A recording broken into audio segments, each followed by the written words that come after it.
네, 월가에서는 어떤 이야기들이 나오는지 김용 소장과 함께 알아보도록 하겠습니다. 어서 오세요. 네, 네, 안녕하세요. 왜 이렇게 놀라세요?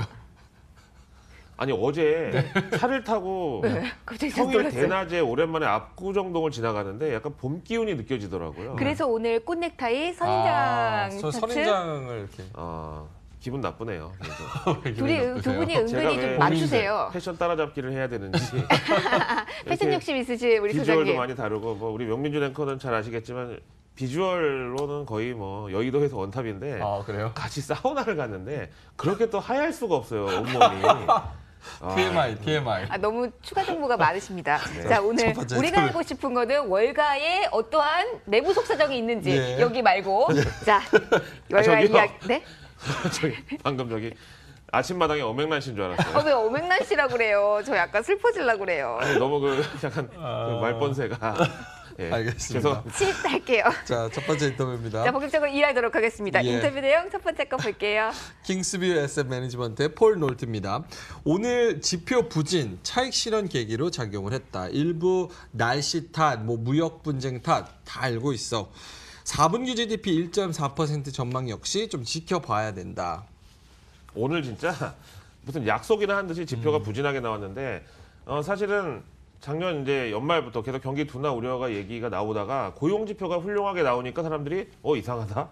셧다운도 있었고 그다음 미국의 한파도 있었는데 왜 이렇게 경제 지표 중에서 고용이 좋지? 사실 고용이 핵심이잖아요. 네. 그랬다가 갑자기 소매 판매 지표가 부진하게 나오니까 갑자기 어라? 이건 또 뭐지? 헷갈리네 그랬는데 오늘 내구재 주문, 필라델피아 여는 제조업 지수, 기존 마켓. 주택 매매, 컨퍼런스 보도 경기 선행 지수 네, 다 다 안 좋았어요. 진짜 약속이라는 듯이 부진하게 나오고 딱 하나 오늘 좋았던 거는 주간 실업수당 청구 건수였는데 네. 이 남아도 3월 1일 날 우리나라 3.1절 날 이제 발표될 2월 고용 보고서의 집계 기간에 벗어나 있기 때문에 이것도 사실 영향이 없었기 때문에 오늘 이제 지표는 대부분 다 이제 마이너스로 봐야 되는데 근데 어제 FOMC에서 그렇게 이제 경기 둔화 우려를 막 얘기하면서 연말에 보유자산 축소, 그러니까 대차대조표 부채자산 축소를 연말에 이제 종료를 발표하냐, 아니면 종료를 선고하냐, 뭐 이 얘기까지 나왔는데 만약에 오늘 지표가 좋았으면 또 좀 이상했겠죠. 근데 오늘 지표가 부진하면 오히려 어제 FOMC 결과를 우리가 비례교파적으로 받아들인 거에 대한 어떤 이제 증거가 되는데도 불구하고 오늘 시장은 쉬어가기를 나타냈단 말이죠. 그간 너무 사실 가파르게 맞아요. 오르기도 했어요. 어제 사실은 까다로웠지만 그래도 막판 상승하면서 마감을 한 거 보면 그동안 피로감이라고 표현을 하는 게 딱 맞지 않나라는 생각도 드네요. 네, 그래서 이제 보통 월가에서 네. 그 GDP 계산기로 제일 이제 신뢰하는 지표가 아틀란타 연은의 GDP 컬큘레이터잖아요. 이제 이게 오늘 지표가 4개가 스트레이트로 다 안 좋게 나오다 보니까 지난해 미국 4분기 GDP 전망치가 1.4%로 뚝 떨어졌단 말이에요. 이게 2.6%에서 내려온 예, 거죠. 그리고 전망이. 많이 떨어졌어요. 이 앞에 헤드라인 넘버가 2자가 1로 바뀌었으니까. 그러니까요. 거기다가 미국의 원래 그 GDP 성장률은 상저하고라고 해서 1, 2분기는 조금 안 좋다가 3, 4분기에 좋은데 4분기가 1%. 물론 이제 3분기에 4%까지 뽑아냈죠. 네.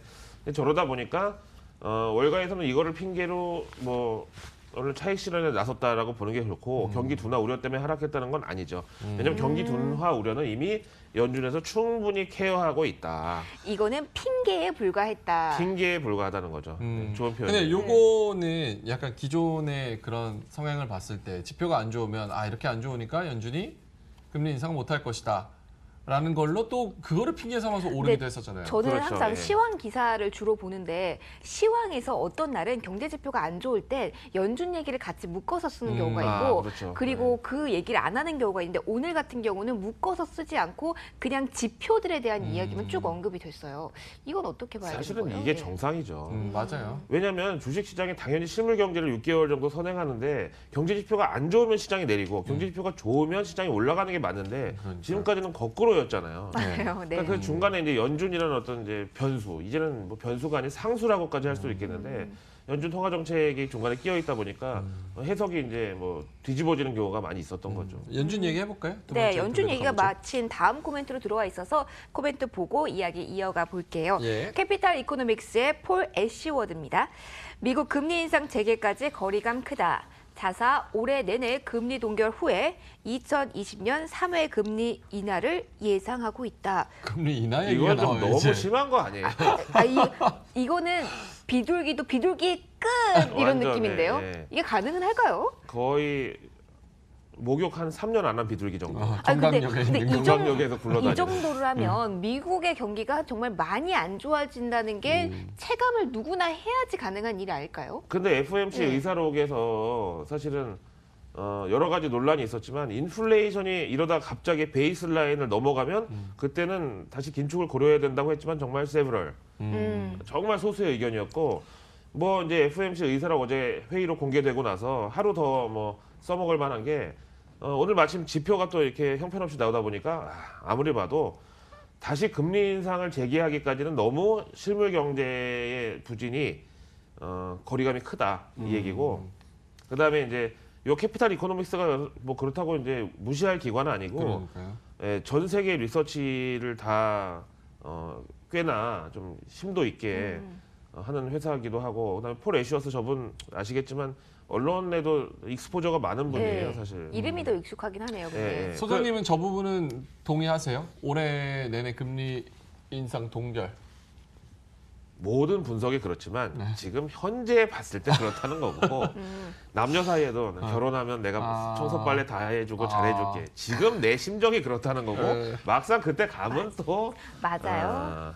또 문 열고 들어가면 또 다르기도 하니까. 아 그래요? 문 열고 예. 들어가면 다르다고 유경험자시니까. 문 열고 들어가면 다르다는 게 어딜 들어가는지 자, 저는 이거 잘못 읽은 줄 알았어요. 근데 2020년 음. 3회 금리 인상이 아니라 인하 예. 이거 지금 내년이에요. 내년에 2020년이면 사실은 그러니까 먼 10개월 남았어, 10개월. 경우가 아닌데 보통은 다른 이제 많은 기관들에서는 올해 하반기 한 번 정도 인상을 얘기를 하지 인하는 얘기하는 근데 곳이 너무 낯서네요. 이분이 저는 이렇게 뭐 경솔한 분이 아닌 걸로 우리는 다 알고 있고 네네. 뭐 상당히 전망에 있어서 뭐 매파적이지까지는 않지만 그래도 중립적인 그 스트레티지스트인데 이렇게 이코노미스트인데 보다시피 올해는 금리 동결 그럼 2점 지금 2호에서 5잖아요. 2.5잖아요. 그러면 내년에 3번을 떨어뜨리면 1.75까지 금리를 다시 내린다는 건데 그러면 도대체 기축통화국인 미국의 중앙은행인 연방준비제도 이사회가 내년에 금리를 1.75까지 내리면 도대체 우리나라와 는 어떻게 해야 되는 그 겁니까? 선진국 중앙은행 도대체 안 따라가면 또 그것도 이상하잖아요. 그러니까요. 이건 어쨌든 내가 앞에서 말씀드렸지만 항상 예측이란 거는 내 지금 심정에 그렇다. 요 금리 한 달 뒤에는 또 어떨지 모른다. 요 금리 인하는 뭐 요즘에 경기 둔화가 생각보다 좀 빠르게 진행되고 있다. 여기에 좀 근거를 뒀다고 보는 게 맞을까요? 경기 둔화도 그렇지만 인플레이션이 아, 그 아시겠지만 이제 유가가 어느 정도 올라오면 이제 미국의 셰일 오일 기업들이 유정을 막 돌려가지고 비쌀 때 팔아먹자 이건데 지금 유가가 낮은 상태에서도 미국의 셰일 오일 기업들이 열심히 지금 유정 돌려가지고 유가가 뭐 오를 기미가 안 보여요. 그리고 뭐 대부분 이제 수요가 많은 게 이 북반구잖아요. 네네. 북반구 지금 겨울철이고 미국이 한파가 찾아와가지고 난방유 수요가 많음에도 불구하고 유가가 전혀 오를 기미가 없는데 뭐 미국도 일본도 뭐 대부분 인플레이션 목표치가 2%잖아요. 네네. 근데 유가가 이렇게 낮은 상태에서는 2%의 인플레이션이 달성되기가 힘들다는 힘들죠. 거죠. 예. 그러니까 그거를 저거 반영한 게 아닌가. 그러면 네. 반대로 금리를 저렇게 내리면 유가가 또 올라갈까요? 지금 상황에서는 별도의 문제가 아닌가 그런 싶어요. 것 같아요. 그래서 네. 이제 골딜락스 네. 경제 현상을 얘기하는데 이제 골딜락스를 이제 우리식 표현을 하면은 뭐 국도 아니고 찌개도 아닌 어중간한 상태인데 이제는 그 판단하는 입맛이 좀 무뎌진 게 아닌가. 이게 짜도 짠지 모르고 싱거워도 싱거운지 모르고. 너무 MSG 많이 먹어서. 그렇게 얘기하니까 MSG가 MS를 이동석이었나요? 얘기하니까 내가 갑자기 되게 자, 예. 요 얘기 계속해서 조금 더 예, 해보도록 연준에 대한 이야기가 또 하나 더 있습니다. 예. 한 번 더 찾아볼게요. 인터내셔널 FT 스톤 요세프 아벳입니다. 지난 10월 금리 인상 3회 예상했는데 연말에 0회로 바뀌었다. 연초 금리 인하 예상까지 등장을 했다. 각국 중앙은행 비둘기화 이탈 불가. 여기도 비슷한 뭐 논조는 비슷하지 않습니까? 그러네요. 예. 요세프 아베시. 네. 애빼시는 애교 빼면 시체 줄임말인데 아, 그런 아베시- 거예요? 그거 몰라요? 아, 맞아요? 아, 저는 앱- 이거 제가 중간 세대로서 오. 말씀드리는데 명예컨 아마 모르실 겁니다. 어. 저도 들어본 바서 알지. 옛날에 쓰던 말이구나. 예, 사용은 해본 적이 없는데 네. 고어 옛날 고어요. 공감하시는 분들도 근데 많으실 겁니다. 죄송해요. 근데 아니 제가 아니에요. 그렇군요. 그 나이들은 티를 안 내려고 요즘 용어를 많이 쓰는데 오히려 그러다 역효과 날 때가 있어요. 예. 그런 것까지는 안 쓰는데요. 앞배시. 부끄러워지는데. 배워야 우리 네. 명예훼가 너무 이 트렌드에 약한 면도 있어요. 맞아요, 약간 사실. 복고잖아요. 예. 인터넷도 안 하고. 신세대 치고는 약간 복고인데 또 그런 걸 좋아하는 여성분들이 맞아요. 폴더폰 갖고 다닌다는 얘기가 있잖아요. 아 더러워. 알겠어요. 더러워요. 얘기해 주세요. 자, 금리나 연산까지 지금 등장을 했는데 이게 어쨌든 간에 지금 이런 분위기로 계속 간다고 맞아요. 하면 22 쪽에서도 추가적으로 계속 이야기가 나오는 게 이런 쪽이고. 요 금리 인상 전망이 점점 비둘기파적으로 바뀌면서 증시도 여기에 따라 춤을 췄다고 보면 돼요. 작년 10월에만 해도 올해 금리 인상은 3번. 그러니까요. 그럼 이제 3%를 넘어가는 거잖아요. 그랬다가 증시가 쭉 빠지고 난리가 나니까 연말에는 올해는 금리를 안 올릴 것 같다. 그러니까 연말에 봤을 때 2019년 금리 인상 전망은 3번에서 빵으로. 그러다 또 올해 연초가 되니까 앞에도 보신 대로 금리 인하 가능성까지 있다. 그러니까 증시는 막 좋다고 올라가는데 그만해 이러면서 야야 좀 적당히를 보느냐. 그러니까 연준이 이렇게 나가니까 유럽 중앙은행도 그렇고 계속해서 일본은행도 그렇고 전반적인 기조가 이제는 기조를 바꿔서 완화로도 충분히 틀 수 있을 정도로 그 선을 만들어 놓는 것 같아요. 그러니까 긴축으로 가려고 이렇게 몸을 틀었다가 아니야 어느 쪽으로든 운신의 폭을 넓혀야 되니까 중립으로 우리 다 바꾸겠어. 지금 다 이렇게 턴하고 있는 상태인 것만 같아요. 연준의 이제 기준점으로. 네, 소장님이 네. 말씀하신 네. 그 스포일드 차일드라는 표현이 정말 정확하게 맞는 것 같은 게 계속 이 주변에서 본인이 많이 들었던 표현이죠. 어렸을 때부터. 오늘 저 공격하는 스포일드 날이죠. 차일드. 이렇게 주변에서 생떼를 쓰니까 이제 아빠 역할, 엄마 역할을 해줘야 될 이제 중앙은행장들이 뭐 파월 의장이나 뭐 전혀 카리스마가 없이 그냥 응석에 이제 받아주듯이 네. 유동성 풀어주고. 근데 이게 중앙은행들의 독립성이 훼손되고 정치화되어 있다는 측면도 음. 있을까요? 있어요. 그래서 그러니까 이제는 정상적인 통화 정책을 기대하면 안 되고 어차피 뭐 이 고령화 사회에 접어들고 이제 뭐 베이비붐 세대 은퇴와 맞물려 가지고 모든 자산 가치가 이제 인플레이션에서 약간 디플레이션으로 바뀌려는 그런 시기에 있다 보니까 오히려 그걸 감안해 가지고 이제 각국 중앙은행 유동성을 좀 풀어주고 있는 건데 뭐 솔직히 요즘은 모든 게 좀 초과 과잉의 시대잖아요. 네. 요즘 뭐 맨날 식당 가면은 반찬을 적게 줘서 싸우는 게 아니라 남기지 마세요 그러고 싸우고. 그러니까요. 그다음에 모든 자원도 뭐 저 옛날 사람이지만 어렸을 때만 해도 두루마리 휴지 2칸 쓰면 엄마한테 혼나고 이랬는데 지금은 막 해가지고 막 예? 두 칸으로 어떻게 뭘 해요? 요즘은 비대입니다.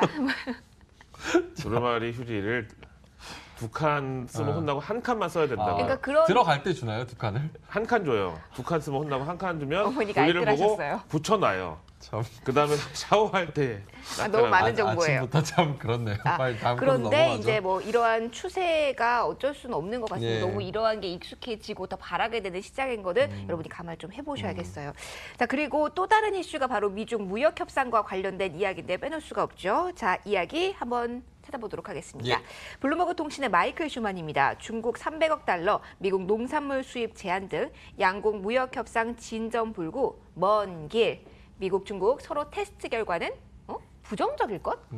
오늘 네. 그 뭐 소스라고 해서 그 현지 그 워싱턴 이제 뭐 내부자의 네네. 전언을 통해 가지고 나온 게 6개 항목의 네, 이제 로이터가 MOU를 보도를 했죠. 로이터가 예. 이제 단독 보도했는데 지금 이제 중국 입장에서는 아까 김민재 앵커께서 시황에서 얘기하셨지만 농업을 살리자고 해놓고 지금 300억 달러의 미국 농산물 수입을 본인들이 오히려 제한을 했어요. 야, 300억 달러 정도 우리가 농산물 사줄 테니까 이제 좀 마음 풀어. 그만 싸우자 이렇게까지 얘기했는데 그럼에도 불구하고 갈 길이 멀다. 진짜 far away. far away. 예, 그 저기 그 레리 커들러가 얘기한 far away라는 표현이 진짜 솔직히 우리가 상식적으로 생각해 보세요. 미국하고 중국이 친할 수 있는 그렇죠. 예. 패권다툼인데. 그러니까 겉으로는 친할 수는 있지만 내부 속사정까지 이렇게 맞출 수 친하기는 없죠. 힘들어요. 그래서 그 미국하고 중국이 서로 이제 멋을 테스트를 하고 있다는 거죠. 하지만 그 결과는 둘 다 다치거나 힘들거나 뭐 이제 이런 식으로 부정적일 것이다. 예. 근데 이 부정적인 결과가 뭐 단기간에 나오는 건 아니겠죠? 네. 그 올 2월 롱으로 아, 그냥 연간 장기적으로 내내 봤을 이제 저런 때. 식으로 이제 뭐 치고 받고 이제 하면서 가는 건데, 근데 이제 확실한 건 중국이 반도체 굴기는 약간 포기하는 모양새가 맞지 않나.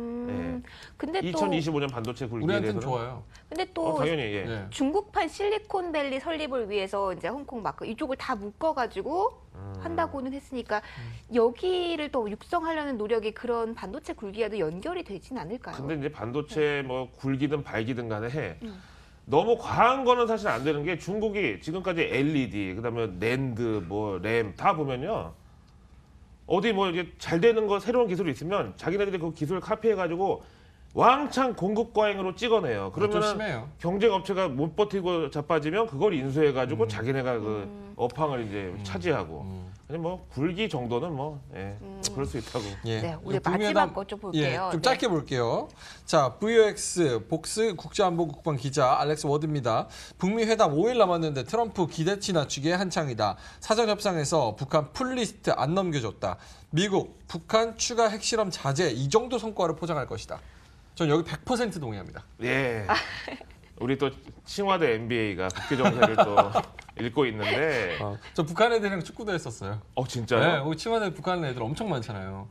그래서 봉이 따로 있어요. 이거 딴 얘기인데 방송 어쨌든 끝나면 간에. 이제 국정원에서 데려가가지고 여기 짬뽕 좀 뭐 한 그릇, 경호원도 있어요. 짬뽕 한 얘기하지 그릇 말라고. 먹고 아, 이제 진짜요? 시간을 해야 말 되겠네. 섞으면 안 돼요. 말 섞으면 경호원이 경호원 있대요. 있어요. 북한 사람들한테 체구가 작고 뭐 이게 맞나요? 영양실조 때문에? 근데 갑자기 저 인터뷰를 요거 뭐 되게 조그만데 깡다고 있어요. 그래서 막 축구도 막 전향적으로 하고 막. 오. 전투 축구를 또 네, 전투 축구 경험하셨구나. 좋아합니다. 네. 어쨌든 어쨌든 지금 간에. 딱 5일 남았습니다. 아, 얼마 안 다음 주 남았어요. 이제 네. 바로 수요일인데, 트럼프가 갑자기 어제 뭐 우리는 이제 한 방에 끝낼 것이 아니다. 뭐 다음에 또 만나도 된다. 이렇게 해서 원샷 딜에 대한 어떤 기대치를 낮춰놨잖아요. 그래서 빅딜 아닌 스몰 딜에 대한 어떤 그 지금 컨센서스가 높아지고 있는데, 사전 협상에서 이제 지금 서로 이제 기브 앤 테이크잖아요. 네네. 그러니까 미국하고 북한하고 어떻게 보면 좀 케미가 안 맞을 것 같지만 기브 앤 테이크는 또 근데 기가 잘 막히게. 맞아요. 잘 맞아요. 야, 핵 그 시설 리스트 내놔봐. 그럼 우리가 이제 보고서 초이스 해가지고 야 요거 버리면 우리가 경제 제재로 요거 풀어주고 교환을 하자 이랬는데, 북한이 풀 리스트를 안 남겨줬다는 지금 전언이 또 있어요. 아. 그러니까 미국 입장에서는 야 서로 이제 다 오픈을 하고 이제 얘기를 하자 그랬는데, 기브 앤 테이크를 하려면 뭐 서로 이제 선택해가지고 기브 앤 테이크를 해야 되는데, 북한이 풀 리스트를 안 넘겨주니까 미국 입장에서는 그래 더 이상 추가 핵실험만 하지 않는 걸로 그럼 하자. 요거를 우리가 추가 핵실험 앞으로 없는 걸로 성과를 냈다. 얻어냈다. 이렇게 포장할 가능성이 있다고 지금 이 양반이 얘기를 한 거죠. 일단은 요거는 딱 얘기 나올 때까지 결과를 네, 좀 근데 많이 낮아진 지켜봐야 될것 같아요. 눈높이가 나쁘진 않은 것 같아요. 이제 한번 뭐 기다려 보도록 하죠. 예. 네. 오늘 시장 리뷰, 금리 동향 전망, 그리고 미중 무역 협상까지 세 가지 알아봤습니다. 김희욱 소장이었습니다. 고맙습니다.